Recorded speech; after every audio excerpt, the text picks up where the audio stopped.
Hello,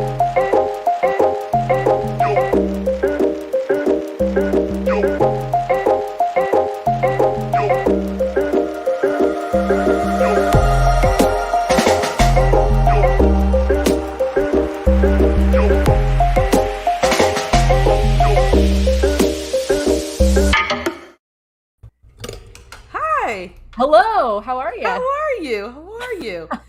I'm like fiddling with things. How are you? Hello. So welcome to Brave Space Live. I'm Tyshelle. I'm a diversity, equity, inclusion practitioner and learning consultant. And this is my host. I did it right. I'm Mel. I am a social ethicist and an author. Awesome. So today we're going to be having a conversation about white women's tears and the cultural appropriation of Karen. And we have a fantastic guest. And we're also streaming on TikTok, so she's with us there TikTok as audience. well. You can already see her there.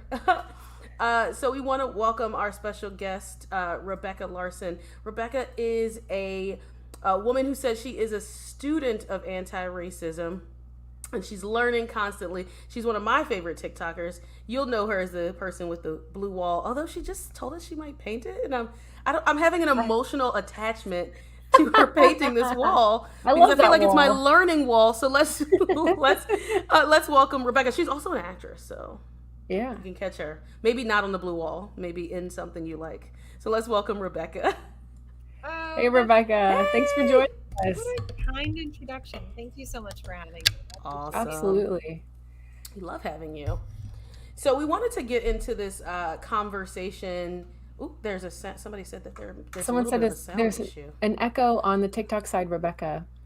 Rebecca came on and the echo started. Oh no. Yeah. Okay, we will work on that, friends. Yes. Thanks so much for letting us know. I wanted to start with kind of the story and framing what a Karen is. Although at this point, if you're on TikTok, if you're on social media, I think you should know. But I'll tell a little story that someone just told me recently. So one of my dear friends is a Haitian immigrant. And she was at work having a conversation, the famous, let's have a conversation about D, E, and I. And she started talking about her experience of being an immigrant. And she was like, I came to this country when I was 12 years old, and English wasn't my first language, and it was really hard for me. And that's where I realized that I wasn't just Haitian, I was Black, and that meant something different in America. And a white woman in the audience a colleague of hers started crying and was like, that makes me really sad. And the conversation switched from my friend Joe, immigrant story. I'll just call her Joe. Her immigrant story to this white woman's tears and people being like, me too. And are you okay? Right, and now we need to caretake her. Yeah. So now so now they had to go and take care of her. And I think that's an interesting one because someone was telling their own story. And it was really impacting someone else, which, I mean, it touches me too that person didn't know, but that woman started crying and now the focus has now shifted to this woman. And that's a very innocent way of white women's tears, but we'll probably get into a little bit of conversation about how different that can be, how weaponized it can be, and what it actually does. So I just wanted to share that story to kind of ground what a Karen is. And we'll talk a little bit more about what a Karen is. But Rebecca, we want to hear from you. We want to hear your story. Like, we know you as the famous blue TikTok wall, which you're painting. Speaking of Karens, you got. Speaking of Karen, here's a back. Well, actually, I'm going to tell you a little bit about Rebecca's, but whatever. But tell us about your story, like a little bit about your background and what kind of brought you in. What was your foray into anti-racism and oppression work and being a student and a teacher? Well, she's like, I'm not a teacher. I don't know. The more I learn, the more I feel like I'm just not the right person to be teaching. At first, so I was one of many people who, when George Floyd, the summer when all of the marches were happening because for justice for George Floyd, I realized I don't know anything. It was an eye-opening experience to show up at a protest and not know where to go, not know who to talk to, not know how anything works, and then to just kind of be embarrassingly clueless. So I started doing some reading and watching YouTube videos and podcasts, and I started feeling like the social justice conversation that was being had in general was like a PhD level conversation. And I wished that I had that PhD level of emotional intelligence and empathy and historical context, because they don't teach us anything. They don't teach us anything. Nope. And you kind of like walk into, like this really nuanced conversation with people who have been talking about this for a long time, very intelligently. And you kind of go like, 2 + 2 is 4. And, like you're not really qualified to be in that room. And the couth way to enter would be to kind of be like, okay, I'm a little late to the conversation, kind of enter politely, stand your back, see what's, get your where. But what's so funny is so many of us come into the room and go, I'm here. Aren't you lucky? I'm here, and I'm here to help you. Don't you need me? I'm here for you. Where's the buffet? Like. So I do feel like a lot of us come to the conversation like that, and then we, unfortunate, like think, if I can just be super honest, I think what so many people want from specifically white women, what I'm gathering is that what people really want from white women is emotional intelligence and the willingness to have an authentic conversation and the willingness to find out why the fact that when you share a story that makes me cry, the fact that the second I start crying, everybody looks at me and is like, oh, Rebecca, aren't you like the nicest, most beautiful person? Meanwhile, like, there's like a person, like a personal story happening that just isn't about me, but like, isn't that, like it is like you would cry and it is beautiful, but like, God, it's really just kind of not about you in that moment. Tyshel, do you resonate with that? That's what like people of color, I assume like you meant, Rebecca, is what need from white women is to have an authentic conversation. It's so funny. I mean, it is, and I think one of the things that Rebecca said that made me really think is that, white women and white people often come to this work with the 2 + 2 is 4, and everybody's like, oh my God, Rebecca said 2 + 2 is 4? Tyshel's teaching me about, 10 + 10, but like 2 + 2 is way more interesting. So I'm gonna go talk to her, and that becomes the conversation. Stuff wrong, right? So it does, because I mean, Mel and I have done work together, and I've said to her, like, I need you to model this behavior for folks or something like that. And I think it is about this authentic conversation. But when it's kind of like that conversation that's happening in the ethos of like, can you bring your full self to work? It's like most black women are like, I'm not going to bring my full self to work because I'm going to get my whole ass fired. Right? Like, you tell me you want me to bring my full self to work, but you don't really want my full self to show up. But whatever white women are giving, we want to take it and want to be like, you. So I think that is I think I want that authentic conversation, but we have to. If we can't acknowledge privilege and power, then we're not having an authentic conversation. Right. And isn't it tricky, because like the beginner who has no right being a beginner, like, we're late. So, but we also do need guidance, and like there's so much identity upheaval when you encounter this is going to be so off the wall. Thank you for having me, by the way. We'll see if you regret it. This is going to be so off the wall. But it's almost like, so I'm not sure if this is very, very relevant or super irrelevant, but I grew up in a very like tight religious group. I grew up Mormon in Utah. And there came a time when I was like, I just don't see it. It doesn't make any sense. Like this can't be true. It's just not true. And, it would be more convenient for me if it were true, because the fact that I don't believe this means that I have to leave my community. It means I have to go against the grain. It means I have to, proactively create a different community for myself. And the weird thing is, it feels very similar to be kind of like doing the deep identity shifting away from believing the lies of white supremacy. Because the lies of white supremacy are so preposterous. And it's so shameful to admit that I was ever taken in by them. And then, of course, like I have incredible compassion for the little kid who I was, who learned the lies of white supremacy as I learned English, right? Like we learn these before we know that things can be a lie.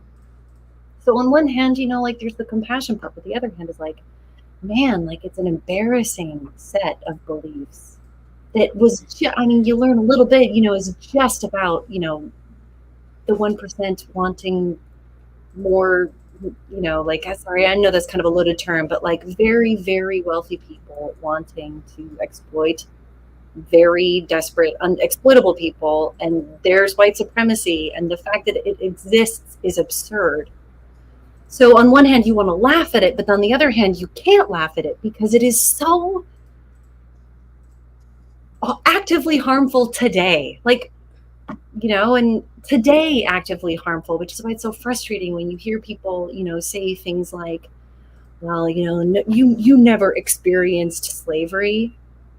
Yeah. And it's just like, such, because that's what I'm worried about. Like, yeah, it's so interesting that you say that because it goes so deep, and we are all. And the thing that is interesting is that we grew up in the same school system, right, where it was uplifting you and pushing and oppressing me, but neither one of us knew that was what was happening, right? And that's so interesting to me, in that I get the same education. I'm still learning all of the things that are racist. Like I just, and we're on TikTok too, and just learning about how there are so many white families that have like souvenirs, as what people were calling it, which really is like evidence that they were part of lynchings and all of these different things. So it is just it goes so deep into so many different parts, and people think that when I talk about how deep it runs, that I'm trying to be a victim, and I'm like, no, this is just the truth. So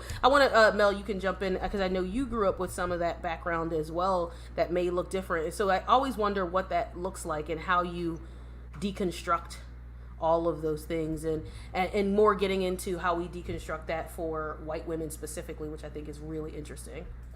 I think there's an implicit understanding in my upbringing that we're the nice white people and we don't need to talk about that because we're not part of the problem, first of all.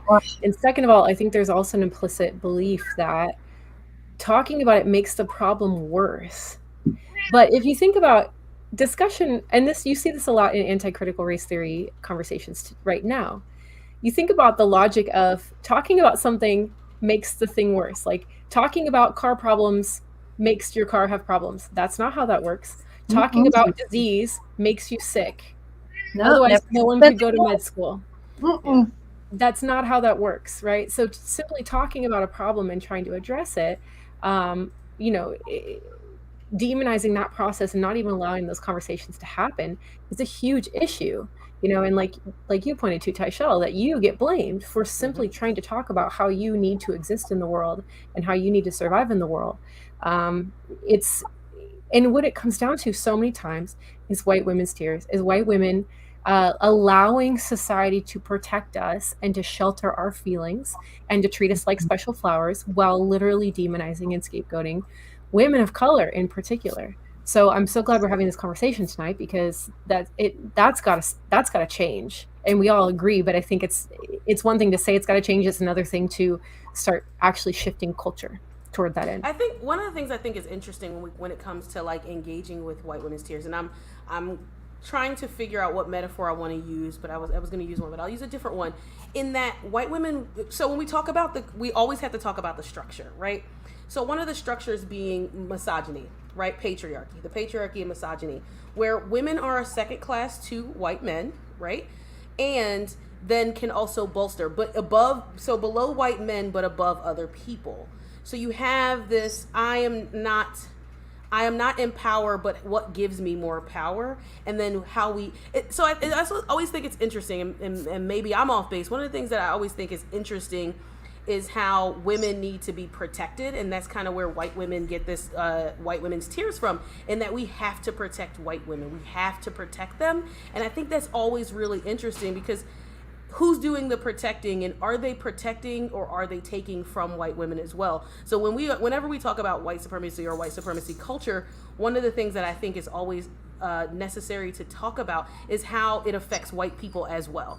So I know we don't always want to center white people in the conversation, but it's interesting and I'm having this conversation with two white women, so we have to have some of that, in that what is white supremacy taking away from you all, in that you have to play the damsel in distress, and if you don't fit that mold, then you are cast out of that system as well. If you are not subservient, if you are not, therefore, what does that look like as well? So I always think about that, and that how we all fall under this structure, and what roles we play, as I would say, Charles Mills talks about the racial contract, and everybody has their place in that contract.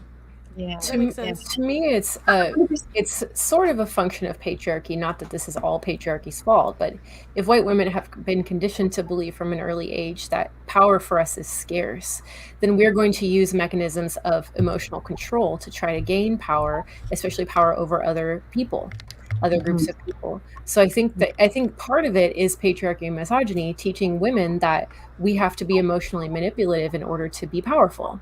I think that's part of it. Do you have thoughts on that, Rebecca?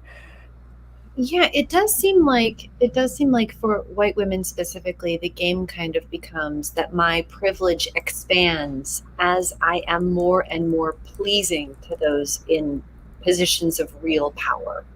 So, the most powerful person in the room thinks that I'm great. The benefits of that privilege will rain down upon me. And so we walk this very interesting line of, expressing, we become very much flying monkeys for the patriarchy. And it's to the extent to which you're bought into it, right? Like if I'm chasing beauty privilege, and I'm chasing thin privilege, and I'm chasing the trappings of that really weird sexual marketplace kind of stuff, where white women will kind of jockey for position, as far as desirability, and the top, the belle of the ball and the top dog. We give away so much time and effort and power to that. I know, especially white women, and I don't, this again, I don't know if this is very relevant or not relevant at all, but I know white women who give 20 years of their best energy to being thin and pretty and stylish, and making people like them and be impressed by them, when we could be out there, really standing in our power and owning our behaviors, and really going out and being agents of change. But all of that energy is fitting into last year's jeans, or how many stories are in a chest vest, or I know so many women who can catalog recipes for how to get a flat tummy, but we don't think about how do I improve material conditions for my neighbors. There's what a way to take away our power. What a way to give away our power. Yes, there's so much rat race. There's so much rat race that we are blinded to our power. And I kind of think about when somebody is saying check your privilege. First of all, that's no one has ever gone oh, I've been told to check my privilege, I should really count my blessings and be grateful and check my privilege. It's always the calm down of social justice, calm down. No one's ever calmed down when told to calm down. But when somebody's saying check your privilege, I would encourage people to reframe that as step into your power in this moment.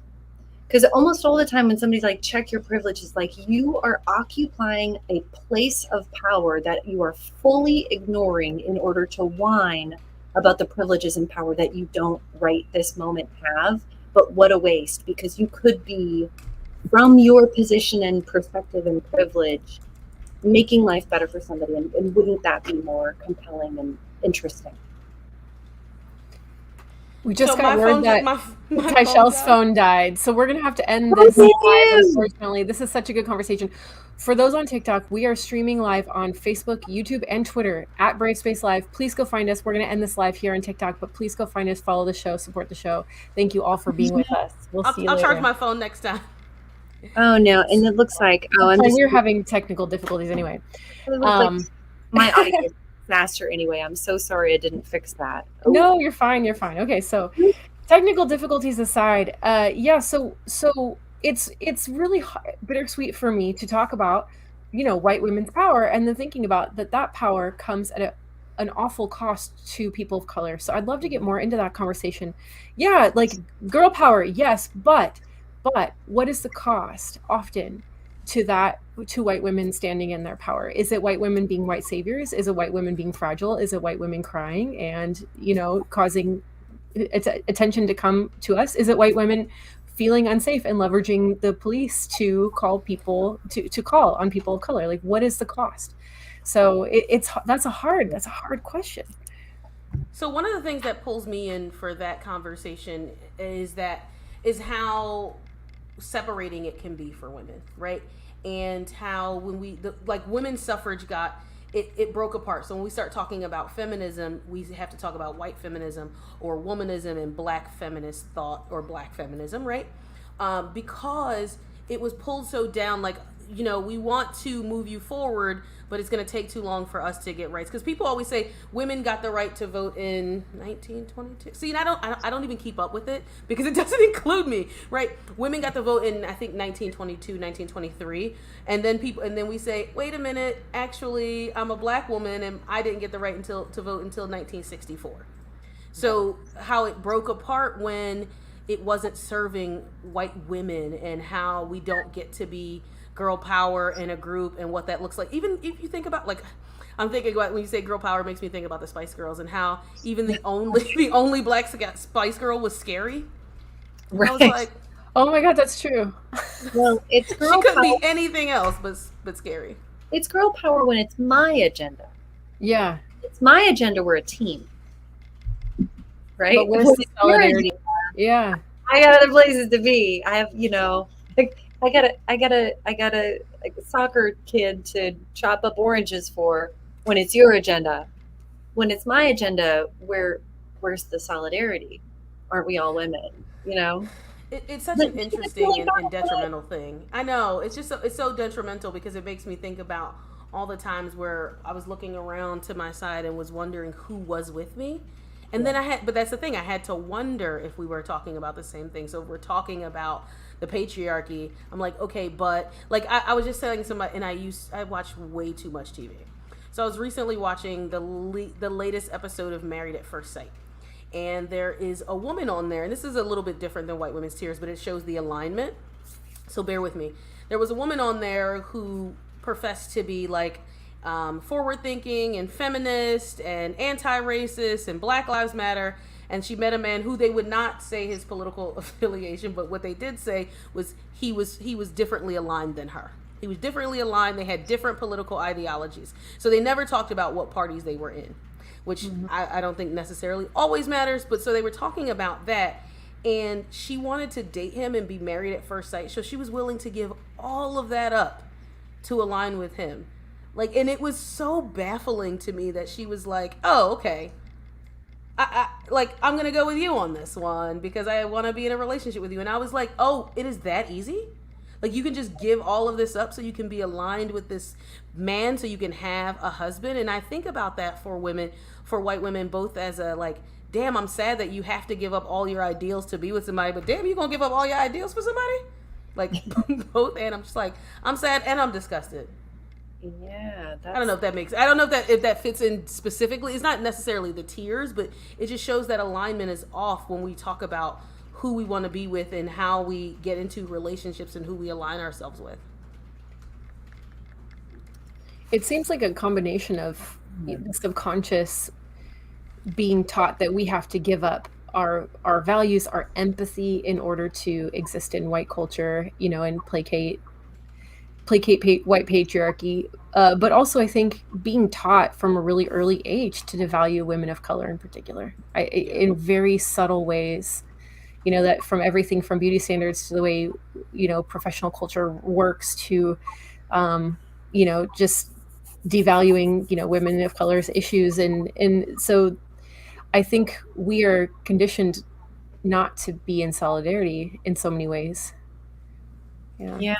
I mean, for some of us, especially for Christian, and I know that a lot of Christians don't consider Mormons Christian, but for the sake of this argument, I think they're similar enough. We're kind of raised to be the helpmeet of our men. Like we're raised to be, like, I gotta be honest with you, like it wasn't until I started seeing Karen videos that I really had ever seen a woman act out in public that wasn't having like a very serious mental like health crisis. Like I didn't know women were even allowed to do that. I didn't even know you could do that. I didn't know you could act out in public. So it's very interesting. It's very interesting because they do. And that has to be the word for it. We're like, it's so interesting because it is. You're like, I don't even know what to call this. Like, what's happening here? And it's like I both hold that like I have to hold that I want to be in solidarity with white women, but I also have to make sure that those white women are aligned to the things that matter to me as well. And that's regardless of any of their other marginalized identities, because it's not as if they may not have any. So there may be LGBTQ women, there may be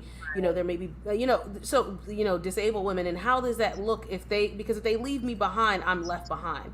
And that's not to say that I as a black woman with my intersectional identity don't have privileges as well, but like you can leave me behind and I can't get anything, right? So I think that's a really it's hard. It's just so hard to think about, because I have to be able to say, if I can't talk to you and bring what is happening to you, then we can't have this conversation, because I fear like so many things, even though we both live in at least one marginalized identity under that of patriarchy, which is woman, right?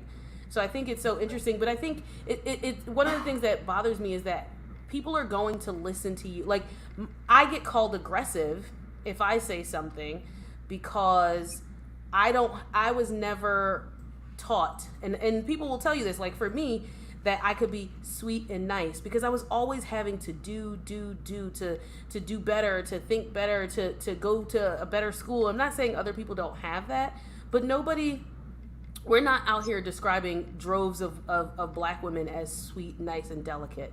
It's just, it doesn't happen in the media, and it happens for white women largely, where we say things like sheltered or innocent, quiet, innocent, right?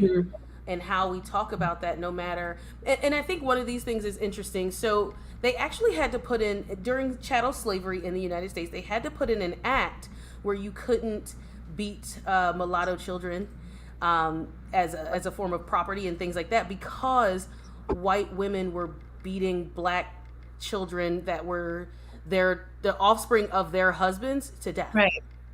To death. Right. So they had to put in it had to be so bad that they had to pass a law during slavery against white women. Which wow, I didn't know that. And isn't it funny that white woman has so much anger about the infidelity, right? Presumably, right? That's why white women were murdering children, that their husbands had, fathered.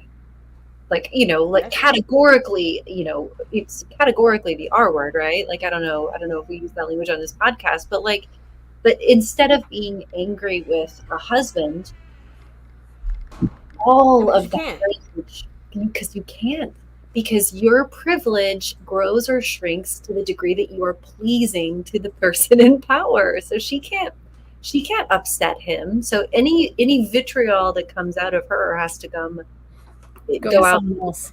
Yeah, it has to go somewhere else. And who is at the end of that vitriol and that anger, right? Like, who does it then affect? Like black children specifically, who were just born. They didn't ask to be here, but were just born. And I just think that how insidious when we think about the legacy of that. And when I say that, when I talk about white supremacy culture, that's something that's a part of a legacy that we have to address and what that means. Because if we're not addressing it, it's really like you can't just bury all the bones in the attic and expect that they won't at some point smell or pile up or something. You have to be able to clean it out, address it, and it's not as if people are saying like, oh, well, because you did this, we need this to happen to you. No, we just have to have these conversations, and we have to change the landscape of what the systemic oppression looks like, right? But these things are copied in media constantly. There was a cover of a Sports Illustrated that had, I think, Gisele Bündchen and LeBron James, and the exact replica, if you can find it, is she is she is wearing a ice blue dress, and he's in like a monster looking like aggressive pose, and the exact image that it was copied from was Godzilla holding Lady Liberty. Oh no. And it is crazy to think that it's like this white woman is in distress and being overpowered by this black man, and it's just these images are everywhere. So right?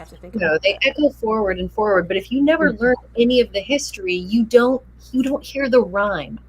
Like John Biewen, I'm so obsessed with John Biewen right now, and he says history doesn't repeat itself, but it rhymes. I think he might have been quoting somebody else. He said, history doesn't repeat itself, but it rhymes. So unless you know some of the context of that, you're not going to hear the similarity.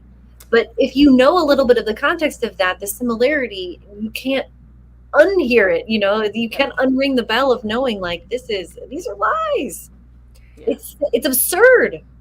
Last week we talked a bit about the origins of the term white being first used for white upper class women in England in the 15 and 1600s. So the term white was first applied to white women. And this is where I think we have a great comment from Casey, Carissa Casey on Facebook. We need to talk about intersectionality. We have to consider intersectionality. So this really gets very interesting, the intersection between racism, patriarchy, and capitalism. Because in patriarchal capitalistic structures, women of color in chattel slavery are property. White women's sexuality is property. So preserving the virginity, the purity, the exclusive rights to sexual access for white men to white women meant that white women's sexuality had to be protected and preserved as a form of currency, And this is how it's been for centuries, right? So white women not having any sort of political recourse, because if they betray their husbands, they lose their home, they lose their livelihood, they lose their ability, they can't make any income on their own until very recently in modern history. You couldn't even get a credit card without your husband's signature until the 1970s, which is wild. So this idea that, like you said, history doesn't repeat, it rhymes. This idea that white women are the delicate ones, the pure ones, that have their innocence has to be protected, goes back to that capitalistic patriarchal seeing white women's sexuality as currency, which is very different how capitalism saw women of color sexuality and women of color's bodies. So interesting too, because if white women lean into their damsel in distress, which it will get you things, but it's also simultaneously going to take things away from you. And like I'm never trying. I don't want just white people to change white supremacy for me. Change it for you.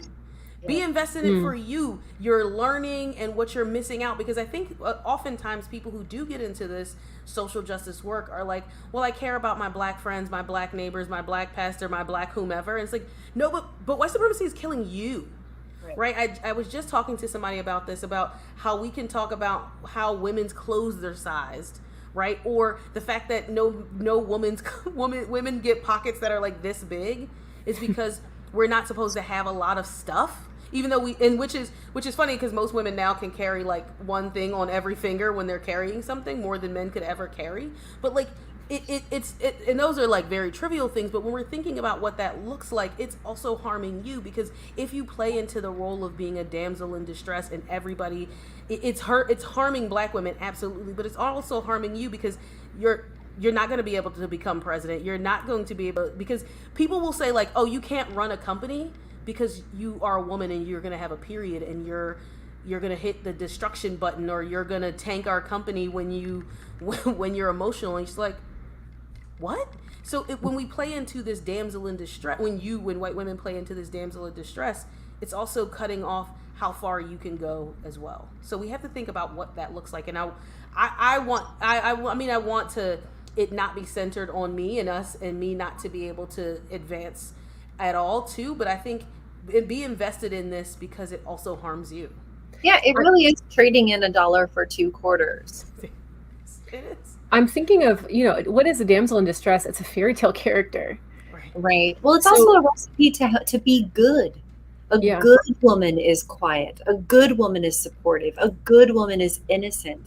So it all needs to be rescued. Needs to be protected. Exactly. Yeah. And I something you said a little earlier just reminded me of how I think you were listing capitalism, racism, and patriarchy together. And I really do think we need to always consider adding in the idea of this manifest destiny attitude that comes from American Christianity in specific. Yeah. This idea that things are to be, resources are to be exploited. We have dominion over the earth as opposed to indigenous communities who considered stewardship of the earth like very holy. We're just like, no. That's not how we practice religion. Our God gave this to us to trash. That's our right. It's our mandate, of manifest destiny. And we're going to, pillage what we have to pillage because that's what our God says to do.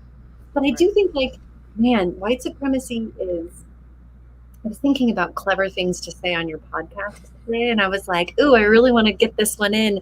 Like, white supremacy and the lie of white supremacy is the broken leg that we set wrong and have been trying to walk on since the inception of this country. And it really is going to take... And I think we're using that. We could say that, like, for some people, that bone fuses back together correctly, but it's a very, very small few that it works for. Everybody else, it's grinding your bones together and whittling it down. I'm just going to take that and just like I like that metaphor. I love it. Yeah. I love an analogy. Like, you know what, Rebecca, I hope you remember that. Include that when you're talking to your friends later. Include that little tidbit. So I wanted to shift gears, but I wanted to ask if there was anything else that you wanted, because I wanted to talk a little bit about Karen and the cultural appropriation, but I want to make sure that if anybody has anything else, Mel, I see you. This is a segue. Actually, this will help where you wanted to go. So I've actually heard Black women say that the most dangerous creatures on the planet for Black folks are white women. And I was kind of, at first when I heard that, I was really taken aback. But explain to me that when a white woman walks in a room of primarily people of color, every person of color in that room will instinctively bristle and put up defenses a lot of times, just because that white woman has that power at any moment to flip a switch and call the police and get people in trouble. And that image really stuck with me. So I wanted to get your thoughts on that, Tyshell, and if that's your experience, if you have a message to white women. So when you said that, two of the things that brought me that kind of in my background. So I have a degree in clinical social work for therapy. Most of my class is white women, right? They're doing the work, but I have faced so much discrimination in that program. Very often being one of the only people of color in my entire cohort, and I was in between two cohorts, so I got to see a lot. And then I also worked in education, and most teachers are white women. So we're teaching the youth, but also in whether that in majority teachers are white women, even in predominantly Black schools. Yeah. Right. And then most social workers are white women, even to low income Black and brown people. So one of the things that it sets up is control. I'm here for you, but I also am the authority that you have to bow to. So I just think about what that dynamic is, because often if your teacher can call the for Black students, your teacher will call the cops on you, discipline you, make your report cards, say how you go from K to 12.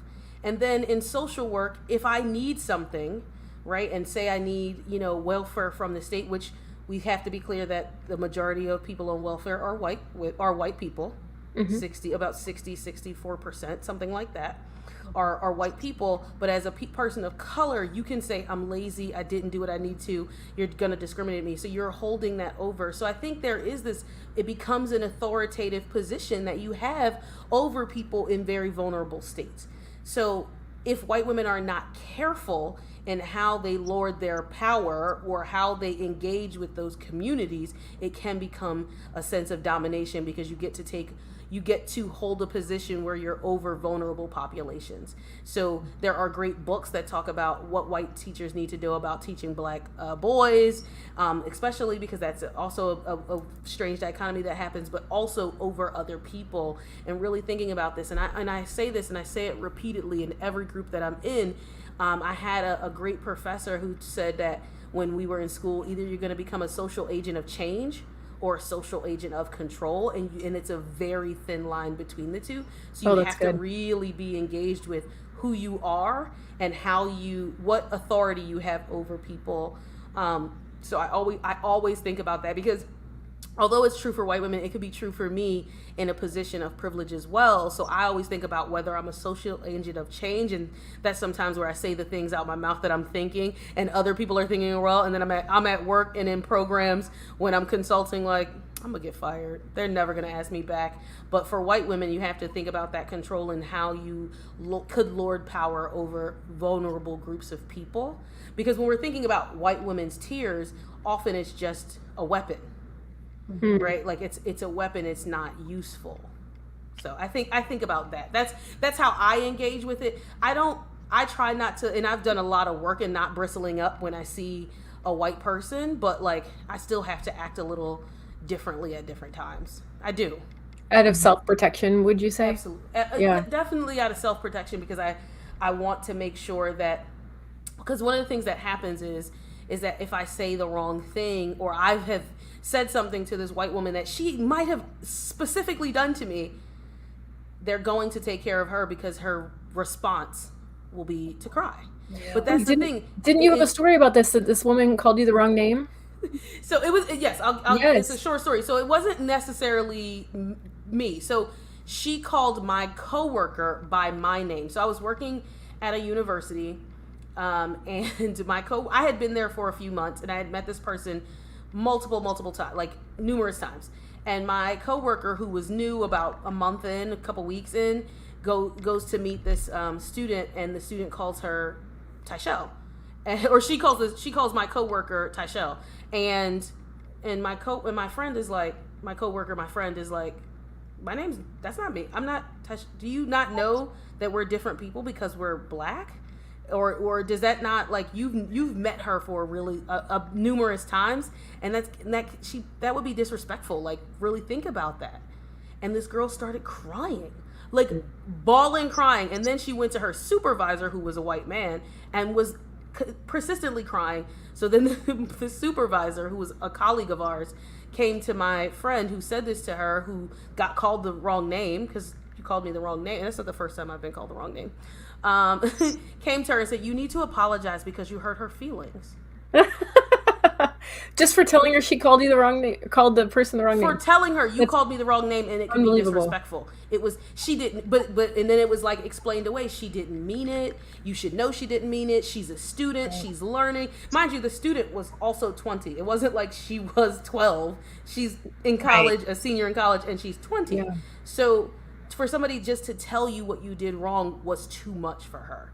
And she was crying. So then a white man stepped in and said, treat her better. And she probably needed you to know how she didn't mean it, and that she didn't intend to do that, and how innocent she is. I'm not a bad person. But here's the thing. The thing.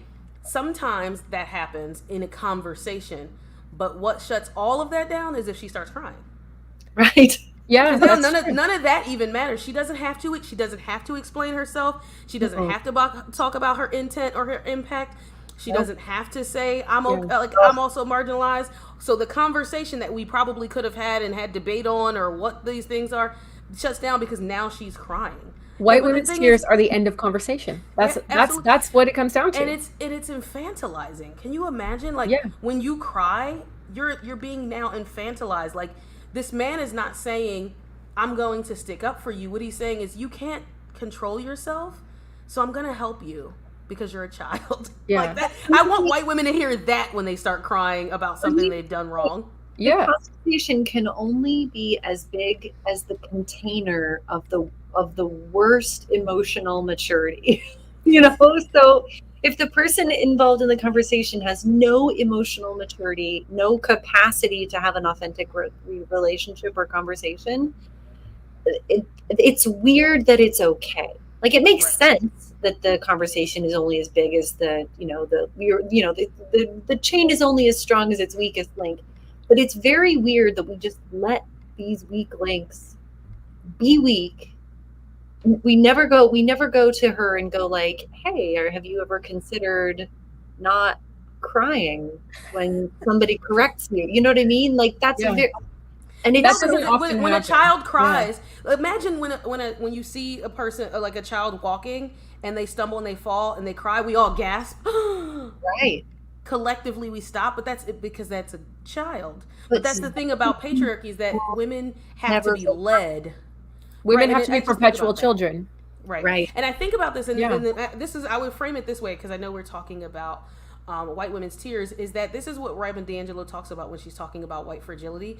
Although in men it manifests as anger and like standoffishness, in white women it manifests as tears and like, what do you mean? What do you mean? Like, that kind of thing. So I think those are two sides of the same coin, because they're all emotions. If men think that they're not emotional, anger's an emotion, guys. You are emotional. So we're not harshing on emotions per se. We're saying it's how you deal with those emotions, and if you're resisting personal growth because you're so emotional, then you're missing out, and you might be hurting people. So would you say, Tyshel, that woman, that white student in that story, was she being a Karen? Would you say? Yes, because the thing is, I think the thing that we can shift into about Karen is that Karen often knows the landscape a little bit better. So and I don't know if that student knew, but I think she kind of got it, because she did not get the apology she was looking for. My friend read her Boss for Filth. She was like, why would I apologize to her? Are you sick? No, you need to bring her, and we all need to have a conversation. And I don't even think I've heard from that student again. Have you lost your mind, sir? So I don't know if she got it, but I think generally she got the response. To some degree, she knew what she was doing, because she got the response she was looking for, which was somebody to feel bad for her. So thank you for that fantastic segue, Mel. I want to talk a little bit about Karens and what we know as the Karen, but I want to talk a little bit about the history of Karen. Yes. Right. So, and then fast forward, the rhyming part is the cultural appropriation, and now that white women are just calling each other Karens. Oh boy. Which is different. So Karen started honestly in the Jim Crow era, of maybe a little bit even earlier, and it started with a different term, and I'm probably giving up secrets that it's well documented, so I'm not giving up secrets. So it started with this term, and there's always been Karens throughout time. The name has changed, and this is where Rebecca said your name is in there as well. So in the 90s it was Becky. She was being a Becky, and it is, if you know Sir Mix-a-Lot's song, Baby Got Back, it's like, my God, Becky, look at her butt. So it was Becky, but before that it was Miss Ann. So that was a term that people used, that black people used, because and let me tell you, it was Miss Ann specifically because because black people weren't allowed to use the first name of a white person, so you had to say Mr. and Miss, so you had to give it some kind of what they call an honorific. So it was Miss Ann, and it was a way for black people in Jim Crow South, or even I think farther past slavery, but in Jim Crow South, to talk about white people and the things that they were doing purposefully and negatively, or how they were exerting their power without them knowing who they were talking about. Right? So without you all knowing that I was talking about you, I would say to one of my other black friends, like, oh my God, look at Miss Ann over here doing whatever, right? And you because your name is not Miss Ann, you don't know who I'm talking about, right? So that was kind of that's the precipice of that term. And it changes throughout time. So there've probably been some other names that I can't think of right now, but 90s was Becky, and now we have the Karen. And I think generally most of us know who Karens are. You can point to people like the Victoria's Secret lady, and we give them because we love alliteration, we give we give them names. So there's like Central Park Karen, or we name them by where they were at or what they were doing. The Victoria's Secret Karen, or Barbecue Becky, that kind of thing. You're right. So we named them by what they were doing because now we can all point them out. And that was a way, honestly, before it became widely known, even by white people on any social media platform, Black people were still doing it. So we were like, oh, she's such a Karen. And you didn't know I was talking about you because your name is not Karen. But, and it just goes to show it's like a generic name, which white people branch out on your names. Y'all talk about us and my name being LaQuasia or whatever. Branch out on your names because so many of y'all have the same name. So I can say Karen and everybody knows somebody named Karen, or everybody knows somebody named Rebecca. And how that looks. So there's like a lot of Liz's, and I could use so many. I could be like, oh my gosh, she's being such a Meredith. Well, I joke about like we could all just use our own names, ladies, because we're all Karens sometimes. Like we're whiteness is just kind of perpetual state of being a little bit of an asshole. I wouldn't say no to that. But like the institution of whiteness, and if you don't buy into that, then you don't play into it, and you act accordingly. If you go out into the world and act as if you know that white supremacy is a lie, I just don't see you getting accused of being a Karen. I just don't. So, and I think about where the Karens are and what they're often doing is that like most of the Karens, if they just minded their own business, like then we wouldn't be in many of the situations. Like to have a woman calling the cops on a person barbecuing with the wrong grill. Because this is the thing, you think that the space all belongs to you and then you can do whatever you want. There was a woman who called the police on a little Black girl who was selling water. Although lemonade is like something that happens all the time. Like in the summer, there's a lemonade stand, but if this Black child is selling water, then it's a problem in your neighborhood. There was like a concert, and she was just selling bottles of water out of a cooler at the door, and she's like, "Do you have a?" But doesn't that historically rhyme with women in the South murdering children because like their frustration couldn't go to where it really belonged, or because they looked at you wrong, or because it's so funny because we talk about that, and it's like it's still this exerting of the only bit of power that you have. That's exactly over someone else. So like, and then the reaction becomes white women's tears. We think the video of the woman in Victoria's Secret and maybe she did also have other issues going on, but the meltdown that she had where she literally shook until she fell to the floor. And I say that because I'm not at all discounting anyone's mental health. She fell to the floor into a place where she made sure her bag was under her head. That was a plan, but she did not fall to the floor. She fell to the floor and was like, like a 2-year-old having a temper tantrum, but like worse. Yeah. Well, I think you brought up that video. Oh, sorry. No, you're good. I think what you said earlier is important, Rebecca, too, about like if you're not challenging whiteness actively, I think all white women have the potential to be a Karen, right? And to be dangerous to people of color, unless you're actively challenging those implicit beliefs. Because if you watch those videos of these women melting down, like Central Park lady, like a lot of times, and I'm not giving them a pass, but they're acting out of this instinctual fear that they have deeply embedded of people of color, right? And they're having essentially like a panic attack. And again, it's not justified because they're absolutely ridiculous situations. But if you don't challenge that fear that you've been taught, then you're going to carry that belief around with you and have the potential to go off like a powder keg. And I think it's both and. I think also sometimes they're just lording their power in that I know if I call the cops, they're never going to find me as a problem.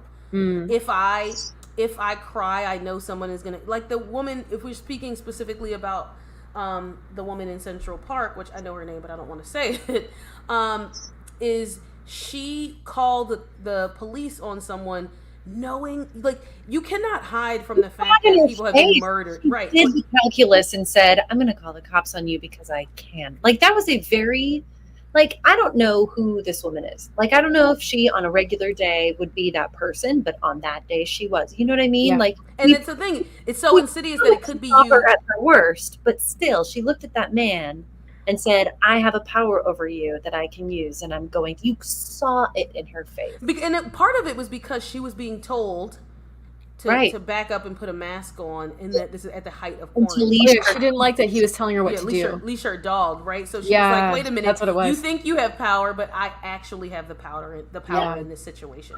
I think so much of white supremacy, so much of the white American identity psyche is predicated on shame. Because every time you trip a white person's shame is when they have those like incredible spin outs. Hmm. Right, right. She's out, she's doing something she knows she's not supposed to be doing. Some guy calls her on it and she goes, "Not today. Nobody gets to tell me what to do." So like she's already feeling a little shame, and then just bam, because racism loves shame.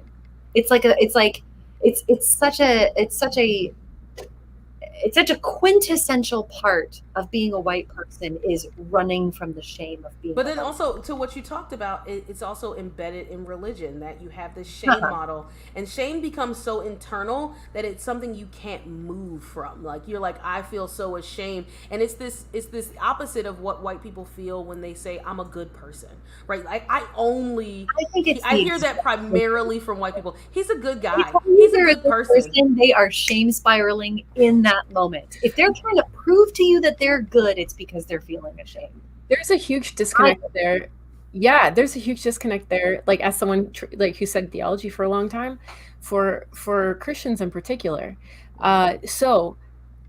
So I recently heard a wonderful definition of shame versus guilt. Guilt is there's something wrong you're doing. Shame is there's something wrong with who you are, right? And I think Right. that's why so many white people do not want to talk about racism because their brain goes straight to shame instead of looking at their actions and behaviors and foundational and beliefs, it right? should, because Yeah, whiteness is shameful. Our history is shameful, and we never learned how to do shame. Like yeah, we never learned how to process it, how to yeah, take it apart, how to own it, how to take ownership of our history. yeah, So much of whiteness is running away from the history of whiteness. So absolutely. we work so hard to conflate the 1619 project with critical race theory because we knew we could badmouth critical race theory with a little bit better accuracy.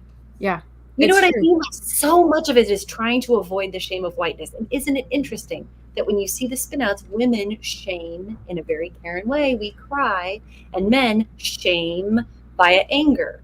Yeah. So honestly, Here's the disconnect that I wanted to mention too.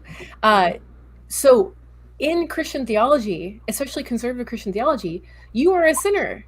You can do nothing wrong. You are inherently bad. Like you have internal, like from birth. So why is it so hard for Christians to understand? Oh, like I don't get it, and I need to get it. Right? Why is it Listen, so I hard? work. I work in DI and I've done consulting, and I've had people say, "Well, I don't need you to shame me," and I'm like, "Well, I'm not shaming you. I'm just telling you the truth, and I'm not putting it all on you." And I use that theology close that to you the taught. seriousness. Exactly, I use that theology that you talked about, Mel. This you inherited a house with termites, and you just need to fix your foundation. Like this is Yeah. what we're doing, and because and this is why, and this is also, and maybe we can have an entire episode about Christianity as well. Is that people put it back then on the oppressed group of people, and that we are supposed to love you out of your racism. I can't tell you about your racism. I just have to hold you tight and go, "It's okay, it's okay," and I'm just like, do you know how much work that is? Like Oh I had somebody yeah. say, when you say it that way, it makes me feel, and I'm like, we are not in a therapy session. I need you to do therapy before we come have a conversation together. Right. But one of the things I wanted to talk about too is now have you heard that they're in the California, there's a Karen Act, and they had to spell it with a C because they can't write a K, but it's the Caution Against Racial Exploitative Non-Emergencies, or the Karen Act, and that came partially from Amy Cooper and some other people being calling the cops on people. Where if you call the cops, you could be Prosecuted, arrested right? for prosecuted and arrested for filing a false report or calling it a racial non-emergency. But how many That's people good. are? Yeah, I think it's good. But then also, how many people are going to? How many states are going to have a Karen Act, right? And can we get to? Are we just going to penalize people, or can we have a conversation about not doing it. One of the other things I think is really, really interesting that I wanted to talk about is this now cultural appropriation of Karen, right? Yeah, I was going to ask about that. So, can white people use the term Karen? Here's the thing. Once we put it on social media, it's so hard because so many Black trends and conversations weren't happening as fast and being taken as fast because we didn't have high-speed internet, social media, TikTok, Instagram, Facebook, all of these things where you would have to be in community with Black people to know these terms, right? And I always point people to one of the first ones I ever noticed was like in the 2000s, Lil Wayne had a song called God, I'm dating myself. Had a song with a group, and it was Every Time I Come Around Your City, bling bling, and it was the time I saw bling bling on like a Zales diamond commercial, and I was like, oh, it's dead. Oh, it's gone. We had a funeral for it. We had to bury it. And I think what happens is now that white people are called, it's kind of like I've also heard Beyonce say once she puts out her music, it no longer belongs to her. And I think that's true to some extent because now it's out there. But I also think that we have to be careful because if you are, it's kind of, you ever see that there's a meme of like all the Spider-Mans pointing to each other? Like white women are calling each other Karens in the midst of acting like Karens. And we over here like, oh, y'all are Karens. Like, well, white folks, I see a lot of people do like erase the racism background of it, and just like any white woman who's being like quote unquote labeled as shrill becomes a Karen, and like that is a cultural appropriation, right? Because you're erasing it from its context, and now you're using it as a tool of misogyny. So awesome, right? And I think about that because it.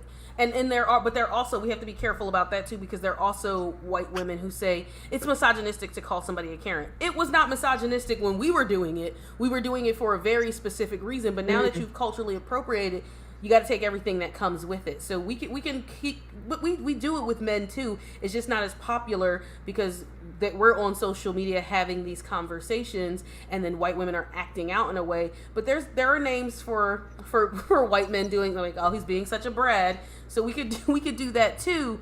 But I think about it in this way that white women have, like everything we do, it has to be taken and commodified. Where now there's a movie called Karen, and I'm like, I'm not gonna go see it because I already know what she's gonna do. It's not Get Out, right? Like it's not that movie, right? So I think about what that looks like for people, but maybe people should go see the movie. I don't know. And what it looks like for people is like, y'all can I can't take it back now. The bull's out of the gate. Like I can't say don't call people, but I really caution people to think about what it means to actually be a Karen and not water down the terminology of what a Karen is, because you all can have it, because we'll come up with a different name. We like, you see that Becky being a Karen, like whatever, I don't know, like if we start doing that, I won't use your name, sorry, but all of those different ones. I use my whole name. You see that, Rebecca?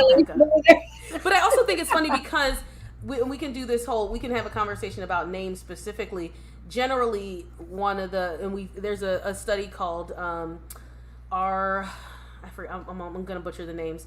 Like it's about resume callback. So it talks about the whitest names and the blackest names are Emily and Brad as employable as Lakeisha and Jamal, something like that. And year over year, Emily and Meredith are the two names that are the whitest names. So we'll start calling them Meredith, because I don't know a black Meredith, although I know somebody's out there. I think I know black Emily's now, but. Which is a whole different conversation about naming your children something white so they can get a job. That we could have a different right, and people do talk about that. They share their experience about that. I wouldn't have so much. I wouldn't take such pause to use the term Karen if we didn't have such a long and enduring history of taking a tool to describe a pattern and then just totally rendering it meaningless.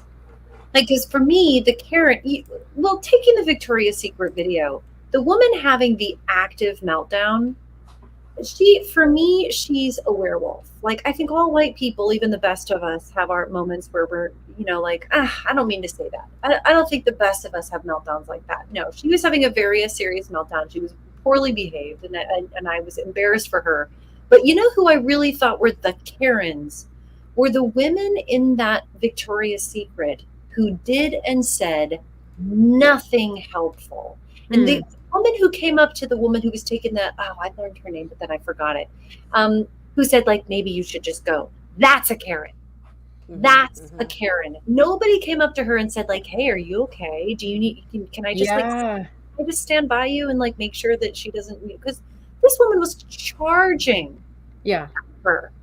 And nobody had the wherewithal to just be like, hey, like maybe stand over the woman having the, event, right? Because maybe it was a real event. Maybe we can take her seriously. But like, who was caretaking the actual victim in that scenario? The people, the person who was being actively attacked? Nobody. So the woman having the meltdown, she was having the day she was having. I really honestly don't have much to say about her. But the rest of that store drove me crazy. Right. Not a single person could be like, hey, I'm going to wait with you while security comes. So here's the question. Can Karens stop being Karens? Like, how do we make our way out of Karen land? So I think and I'll let you all go in because I'll let the two white women decide what you all need to do. Two things I think though. We'll take advice. Can we leave Karen as Karen and make a different thing? The person who would go stand with her is now a different name. She's an Alice or so. I don't know. Random white names. Don't be a Karen. Be an Alice or something like that. So thinking about that. What'd you say? They were calling them Janes. Oh yeah, be a Jane or an Ashley. I think it was. Yeah. So, I want to know from you all. Oh, like Jane Elliott. Yeah. Be a Jane. Yes, I love Jane Elliott. So I think what would you all say that what can you do to not be a Karen? Like how could you, swing that pendulum all the way back and have a different conversation?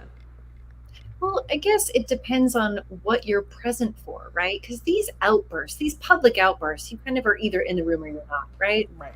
So if you're in the room, I think the behavior that I wish I would exhibit, if I was in that Victoria's Secret, I would want to go stand by her and just be like checking in, like, hi, I'm Rebecca. Are you okay? Can I be here with you? Like, do you need backup? Like, what do you need? In an authentic way. And I think sometimes I feel like the best we can do is just be the most emotionally mature version of ourselves and go out into the world and radiate just being a safe person in that room.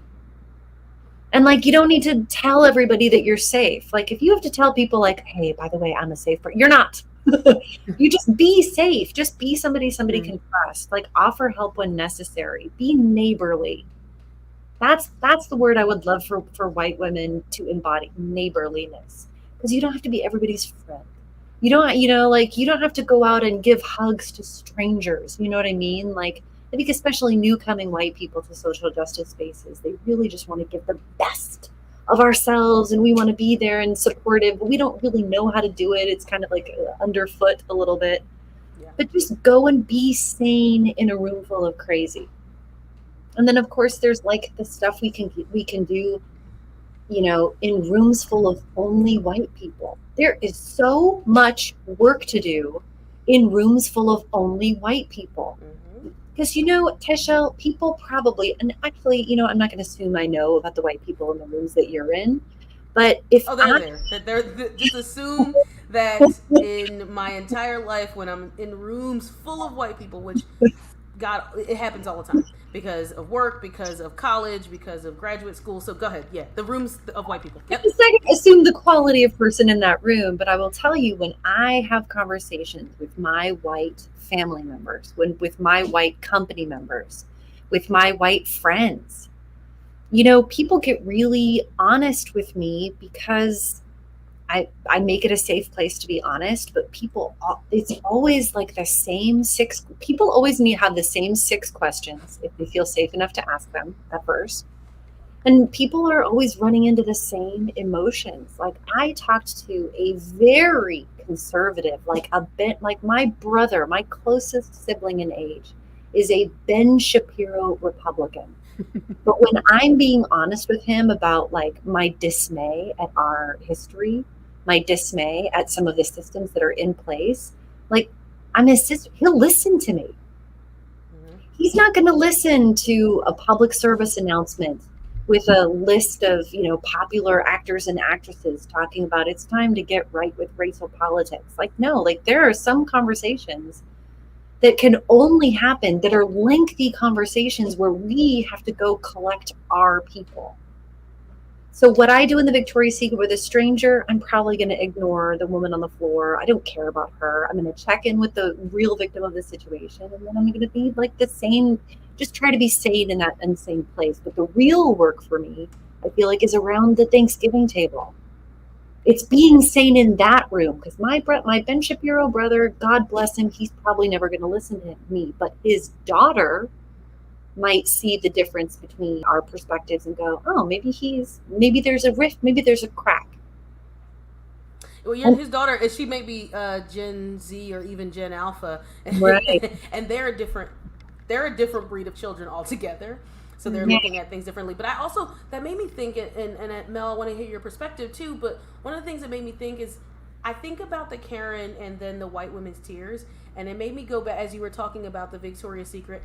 The black woman in that situation couldn't cry. And if she did, what would have happened? We don't even have the capacity to cry in those situations because nobody's paying attention. So we build up that firewall to not even do it, to just not do it. Wow. And it's so interesting to me because thinking about racism and how often it affects me, I've had to be more poised than I have ever cried, even if I was hurt. Poised. I've had to do that. I haven't had the luxury of tears. So when I say that would be my advice to white women is understand that your tears, although sometimes warranted, in the story that I told about my friend talking about her experience, it may be sad for you.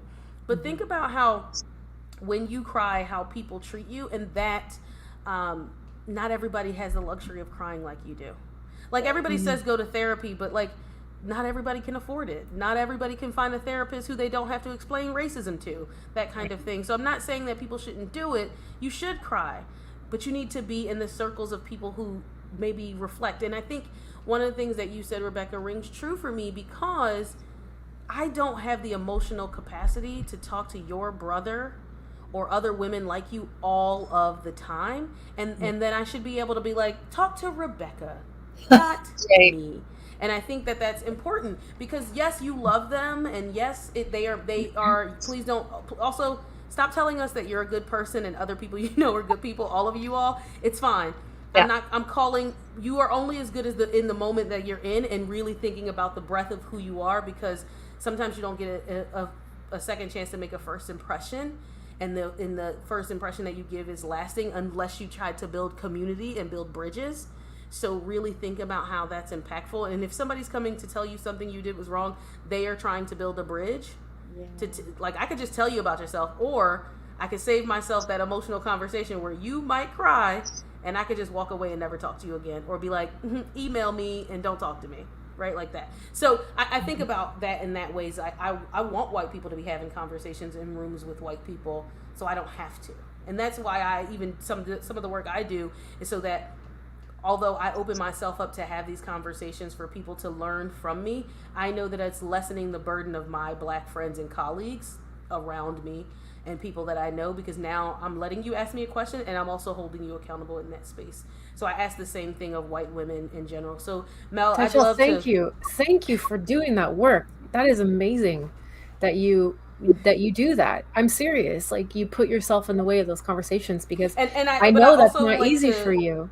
They're not, but I also, in the mode, when I'm in the teaching mode of having these conversations and consulting, I'm also making sure I hold people accountable to what to things that they're saying or doing, because often they'll be like, oh, well, I just want to have a conversation, but then they don't want to have that conversation. I'm like, no, let's have that conversation. So I'm not opening myself up. Like I heard a woman say one day, I'm the open book black friend. So if somebody says, hey, Tyshell, can I touch your hair? I'd say yes. And I'd be like, okay, well, you tell them they can touch your hair, not mine. And tell them that you're okay with your, be salient in how you're saying it. Hey, you can touch my hair, but not every black person is going to have that same experience. You can do that. That's fine. Because if she come to me and touch my hair, we're going to have a problem. And I'm going to have to tell her about herself, and then she's inevitably going to cry. Mel, I'd love to hear your perspective on what you think Karen women can do to not be Karens. White women can do to not be Karens. And I've I don't been want to thinking cut you about off, my Rebecca. response this whole time. How do I say this? I would say the best way I can say this is to resist magical thinking.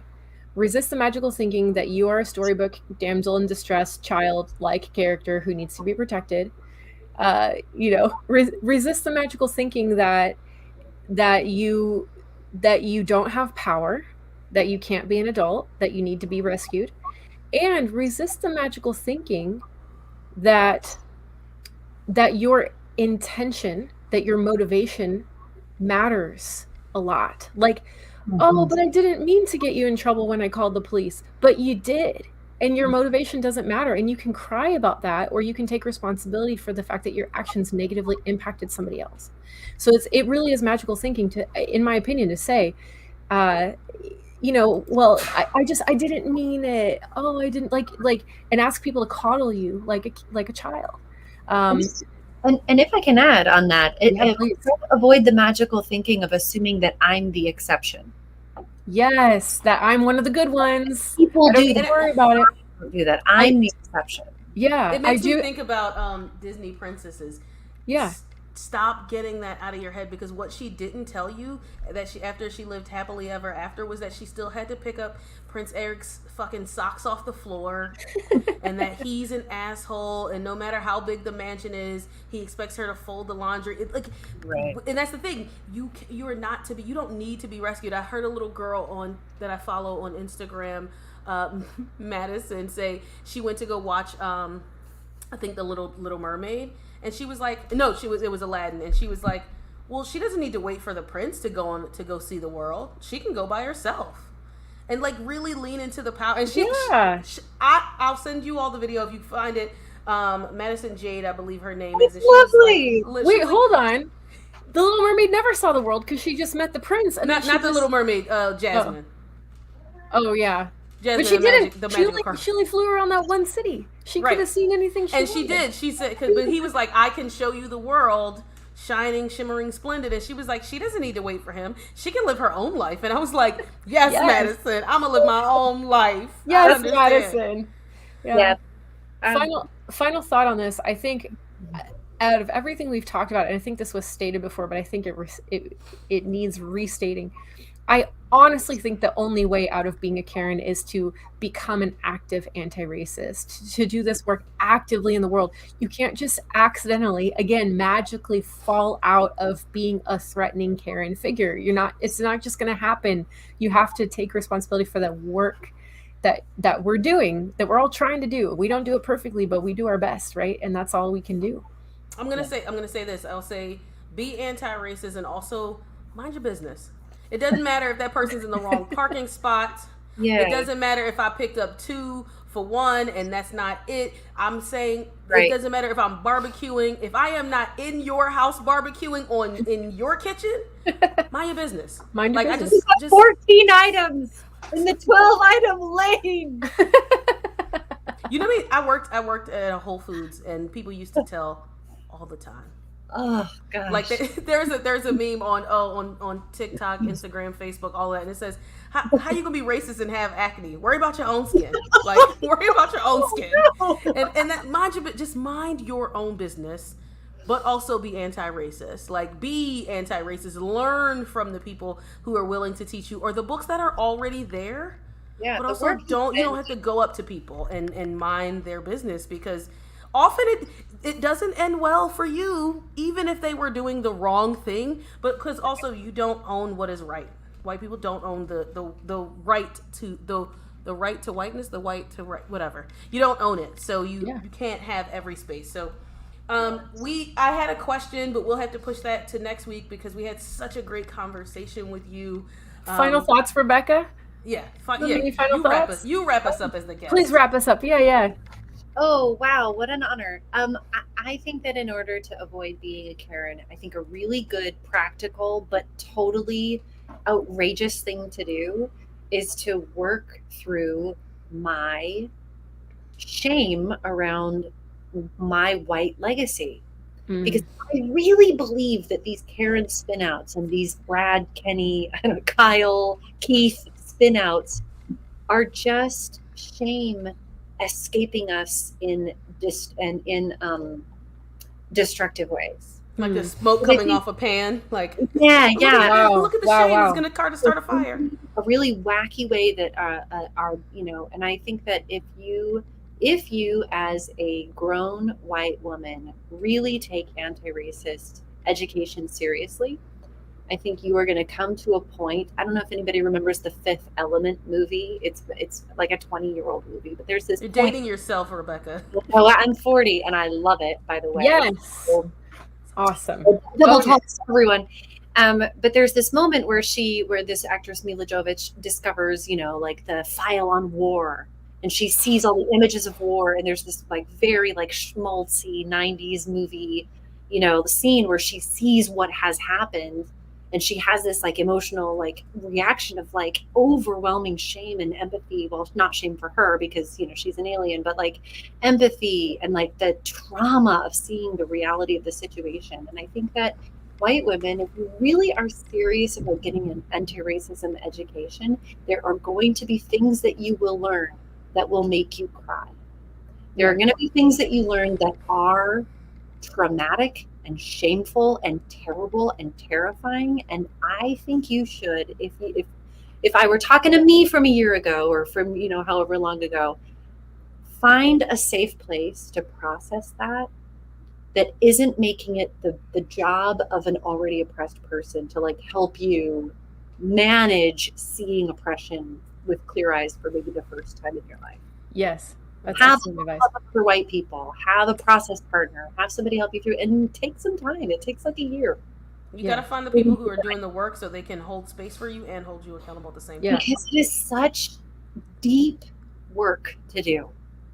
And you are going to have feelings about it. We're not telling anyone not to have feelings about it. And we're saying don't weaponize your feelings. Right. Because people go, I'm not allowed to cry. And like, that's just not what this is. Not like, what we're saying. That's not the pattern we're pointing out. When it's like learning that your tears have an impact and what impact they may have in that space. So it is, we could just be talking about this forever because it is so much learning to do. But we want to thank you for coming and having a conversation with us. We're so grateful. Thank you so much. We'll have to have you back to have another conversation. It'd have to be the deconstructing religion because that might be something near and dear. But I'm so happy to engage with both of you in your large TikTok followings. I listen, if it takes me more than 30 seconds to make a video, you're not gonna get a video from me. But so I love being able to engage with you, and I cannot wait to see what the next color of your wall will be. You'll be watching now. Perfect. So thank you for being here with us, and Mel, you can roll that outro. Thank you so much, Rebecca. Really appreciate it. Talk to you soon, everybody.